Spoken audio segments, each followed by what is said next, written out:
Going on, everyone? John Matrix here. Hope you're all having yourselves a wonderful day wherever you're at and whenever you're watching this. We have another requested video in the SCP universe that I'm going to be taking a look at here.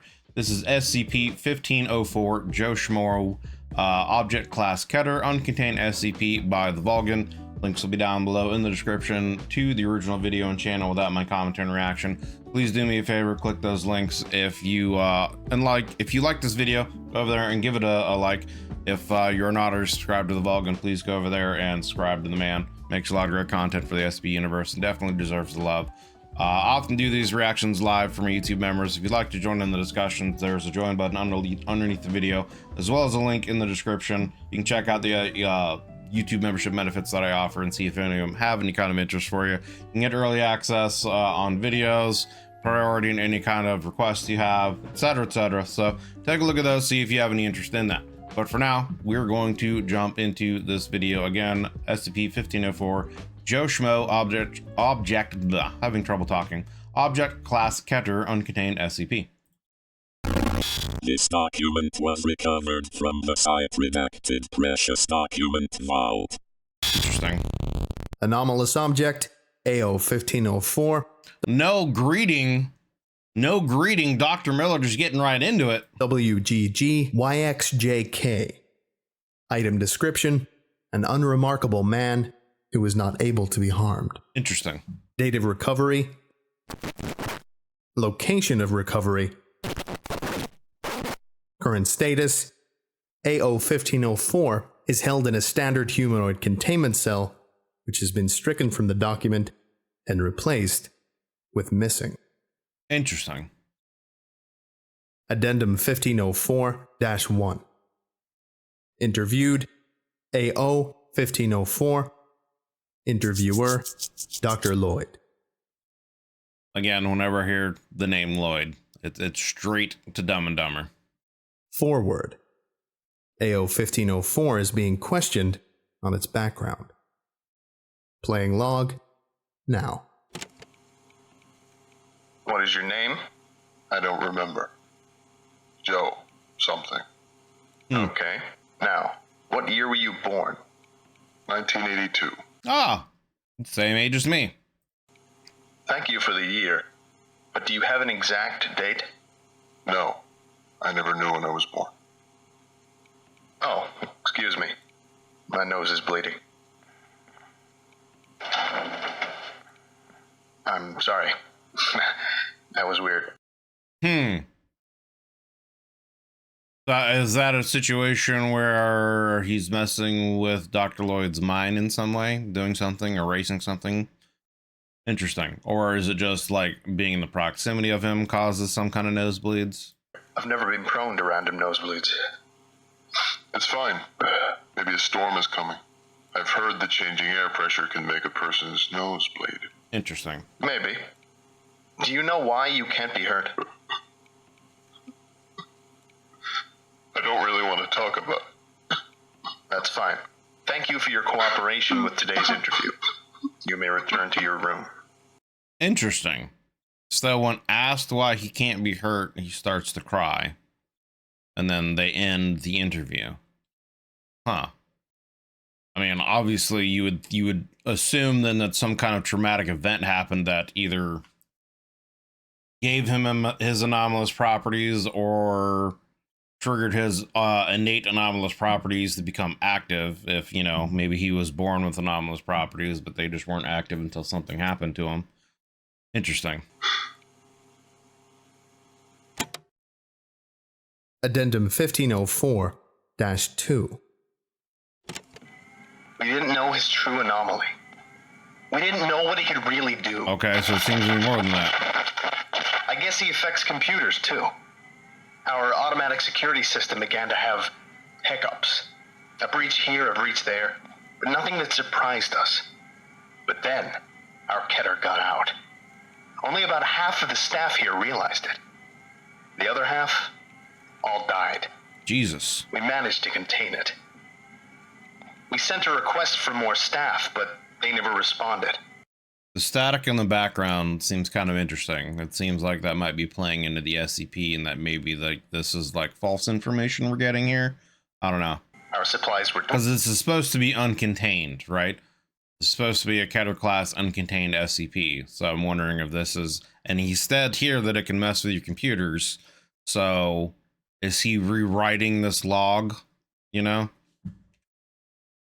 All died. We managed to contain it. We sent a request for more staff, but they never responded. Our supplies were dwindling, so we asked for more. Nothing. They didn't even acknowledge our existence. We had more breaches, more deaths, yet we never questioned these breaches or these deaths. I don't know why we didn't question those deaths. Interesting. Earlier today, we had a site-wide containment breach. All the doors opened because of those hiccups I mentioned earlier. I want to go back to this real quick. We sent requests for more staff, but they never responded. Our supplies were doing nothing, so we asked for more. Nothing. They didn't even acknowledge our existence. We had more breaches, more deaths, yet we never questioned these breaches or these deaths. I don't know why we didn't question those deaths. It's like a real situation, you know? Again, is he like a reality bender? Is he messing with their minds? And making them see things that aren't necessarily real and or making them forget things? Interesting. Containment breach. All the doors opened because of those hiccups I mentioned earlier. Most of the remaining staff members are dead. Those who are still alive are few and far between. We can't contain a breach of this magnitude. All other Foundation sites will probably ignore it. They'll cite it as completely normal and ignore it. Interesting. I'm gonna put this in the vault, then set off the on-site nuke. I'm already badly hurt, and the blast would save more lives than it will end. If anyone ever finds this... Guy sounds more angry and vengeful to do this than he is like remorseful about having to do this in his life. Tell my wife that I love her. And I'm sorry for spending so much time in my job. Tell her that I said goodbye and that I'm thinking of her as I die. This is researcher Darrell Lloyd, signing out.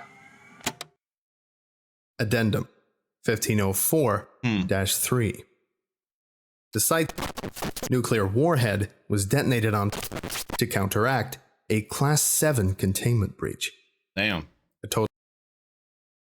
I wonder what exactly like Class 7 is supposed to refer to. Like, I would assume obviously they have different classes for how serious a breach it is. Like if it's just one creature or multiple creatures, and then or the threat level of the things that broke containment, etc. They would have different classes for. So I would assume obviously that the higher the number is, the more, you know, serious the containment breach would be.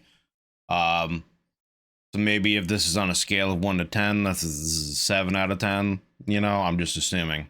Total of anomalies were destroyed in the blast. 2 anomalies were recovered, and 2 anomalies are missing, including AL-1504. Foundation personnel died inside.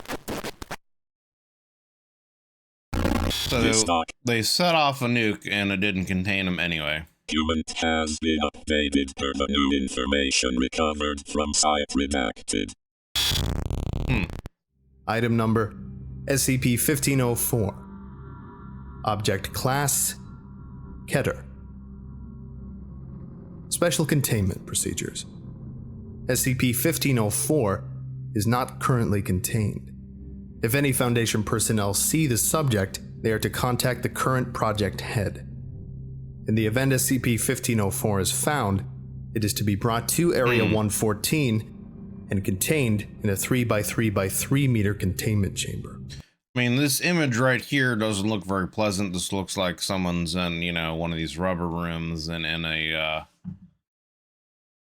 I forget what these outfits are called, but they are essentially, you know, to strap you together so you can't hurt yourself. And these rooms are built so that you can't hurt, you know, yourself either by like trying to bash your head into the wall or something like that. To enter the subject's containment chamber, a total of 4 level 3 staff members are needed. 2 staff members must remain inside the control room to remotely enact the failsafe should a containment breach occur. The failsafe consists of flooding the containment chamber and surrounding areas with halothane vapor, which is proven to be the only viable method to incapacitate SCP-1504. Viable method to incapacitate SCP-1504 was stricken from the document. Extensive research has shown that SCP-1504 can be incapacitated by blunt force trauma to the head. The subject is to be kept fully confined. I mean, if they are just a regular man that has powers, then yeah, knock them out will definitely do it. And incapacitated at all times through the use of restraints and halothane vapor. Interesting. I'm curious. I just want to look this up. What is halothane?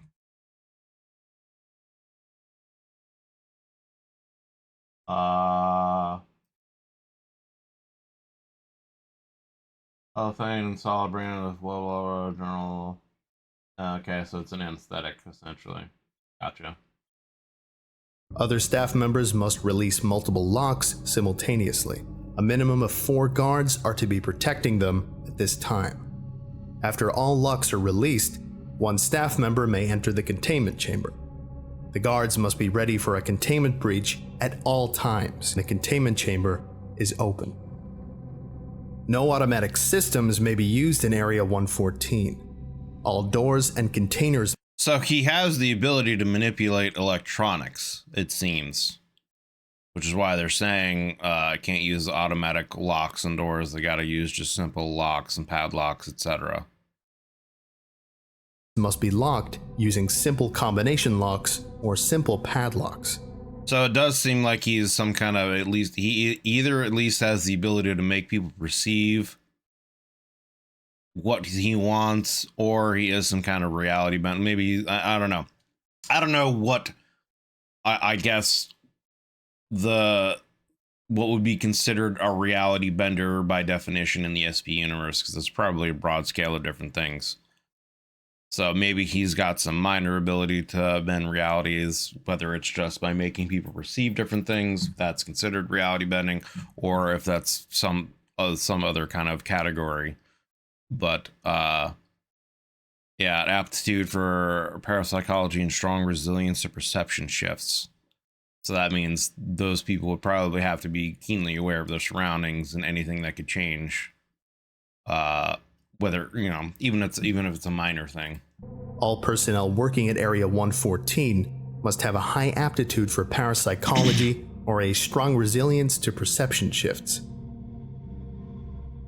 Description: SCP-1504 is a Caucasian male, standing at 1.95 meters tall. The subject's appearance is unremarkable, aside from a... It sounds almost kind of like, kind of reminds me of like the Cain and Abel thing, but like the Cain side of things where he just can't be killed. But I think Cain could at least still feel the pain. He just couldn't die from it.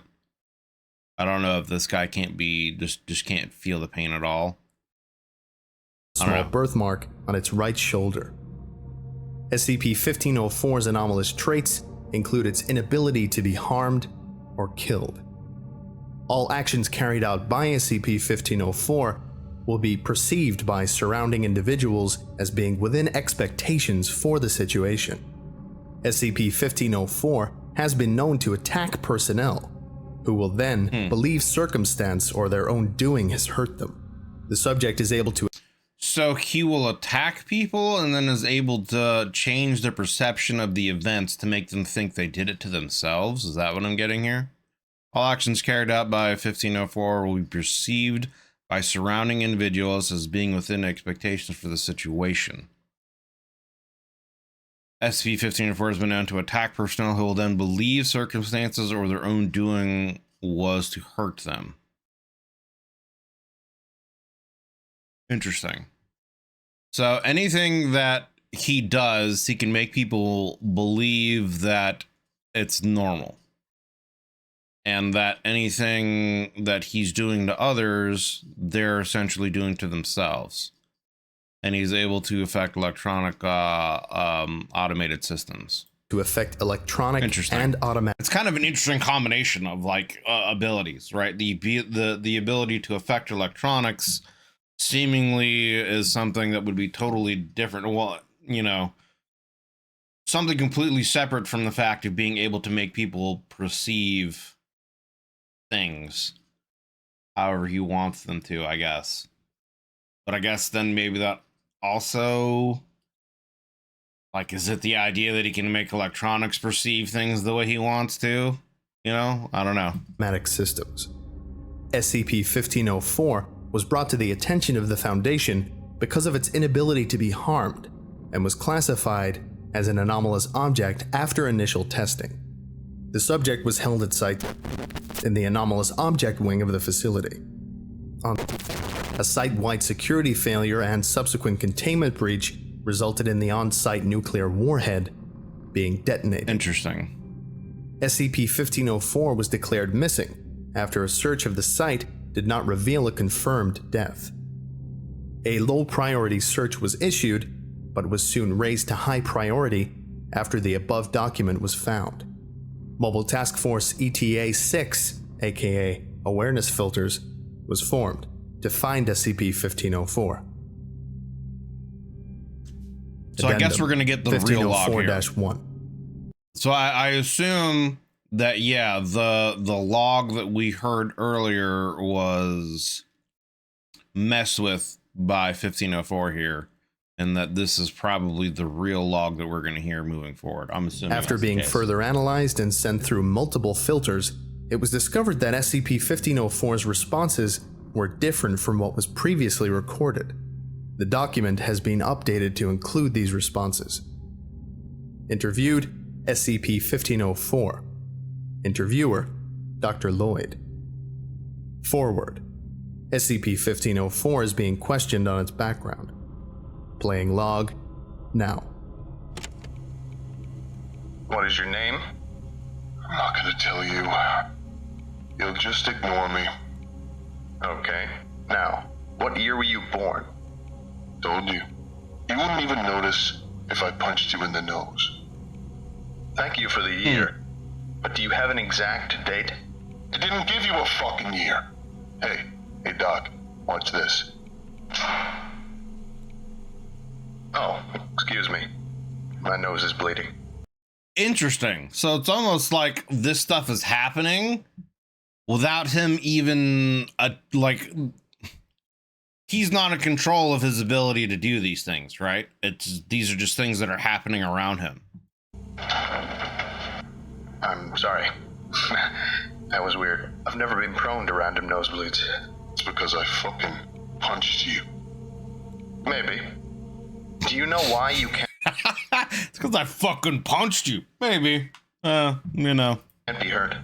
I could say anything. I could do anything. I could say that I'm going to rape and kill your wife. Yikes. And you wouldn't even notice. Hell, I could actually rape and kill your wife. You wouldn't notice. I'm living in a virtual hell because I can't die. I'm going to step outside this room and take a guard's gun. And I'm going to shoot myself with that gun. God and nothing, damn. fucking nothing, is going to happen.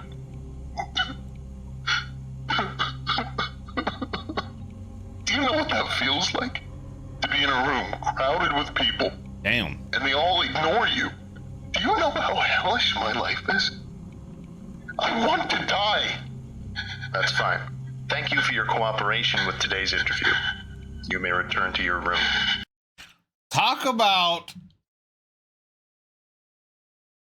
like, the birth of a villain. Like, for real.